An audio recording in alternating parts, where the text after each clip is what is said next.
I'm Dr. Lohita Krishna, consultant breast surgeon at Sri Shankara Cancer Hospital. And hello, I am Dr. Aruna.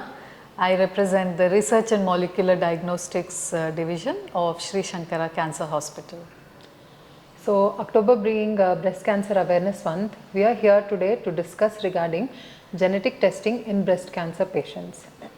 So, as we all know that most of the cases are sporadic, that is random. We never know the cause of why the patients have actually had this cancer. Whereas 5 to 10% of them, they are inherited genetic factors which have caused this cancer. So, Dr. Aruna, can we discuss on what are these inherited genes, and can you tell us more about them? Yeah, like you said, Dr. Lohita, about 5 to 10% of all breast cancers can be inherited breast cancers. Genetic testing in breast cancer entails looking for certain genetic alterations in these patients. That means some genes like BRCA1, BRCA2, PALB2, these are tumor suppressor genes. That means they are responsible to keep in check the general growth and proliferation of cells. When there are accumulated alterations or what we call as mutations on these genes, it leads to uncontrolled growth of cells, which results in development of breast cancer. So, we look for mutations in these genes, and some of these mutations are heritable. That means they can be passed on to the next generation, and that is when we look for, so the genetic testing itself is for two reasons. One is to look for presence of these mutations in the patients, and to also see if that mutation is present in the other family members who are at a higher risk for development of breast cancer. But more importantly, Dr. Lohita, which patients do you think require genetic testing? Could you please elucidate on that? Yes. So, genetic testing is definitely not for everyone. It's not something where every patient can walk in and give a blood sample. As per the international guidelines, there are certain criteria of patients who qualify for this genetic testing, and only in these women it is recommended. So, this testing is suggested in women who have been diagnosed with breast cancer below the age of 45 years, bilateral breast cancer, a male breast cancer, patients with triple negative breast cancer, or patients who have a family or a personal history of other cancers also. So, these are the candidates in whom we generally recommend testing. So, ma'am, can you tell us more about, how does this test happen, Yeah, sure.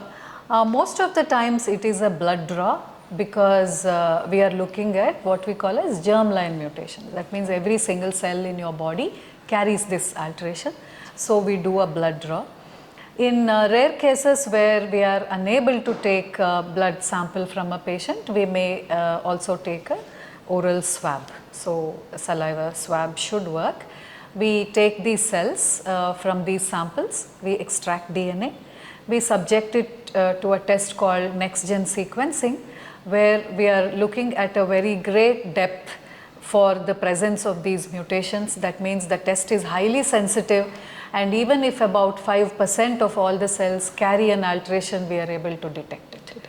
So, this is what the test entails, but we also require for the patients who undergo this testing to come for counseling. Correct. It should be both pre-test and post-test, because like Dr. Lohita said, this test is not for everyone, and the reason why this test is done is two-pronged. One is that we know the genetic risk of inheritance for other family members who have to undergo pre and post-test counseling after the test, and the other is for the patient herself who is having breast cancer. If she is a carrier of BRCA1 mutation, then they are put on specific therapies to which they could be responders too.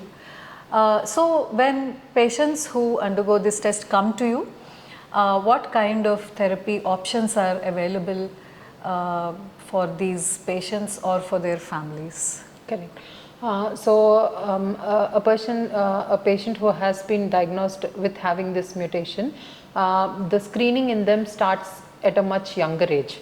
So instead of an annual mammogram, we may ask them for an annual MRI to detect these lesions very early. And then second, you have some medications that can be prescribed to them in terms of prevention.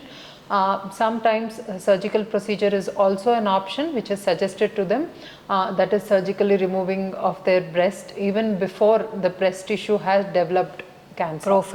Prophylactic. So patients would have to undergo prophylactic mastectomies or oophorectomies, even patients. So these are the most common treatment options that are available to these patients, but of course sitting with them and discussing them in length in detail about their options and only then going forward is the right way to go on this. So I think we have hopefully explained the aspects of BRCA1 genetic testing in breast cancer and also hopefully dispelled some of the myths around it. What do you think, Dr. Loita? So yes, definitely genetic testing helps us to know about the risk of the individual once they are tested, what is their risk and how we can prevent them from developing a cancer. And for a patient who has already had the cancer, has already occurred, this testing allows us to tailor the treatment options around it in a better way. I hope we have emphasized about the benefits of genetic testing to patients and their family members. Yeah. Thank you. Thank you.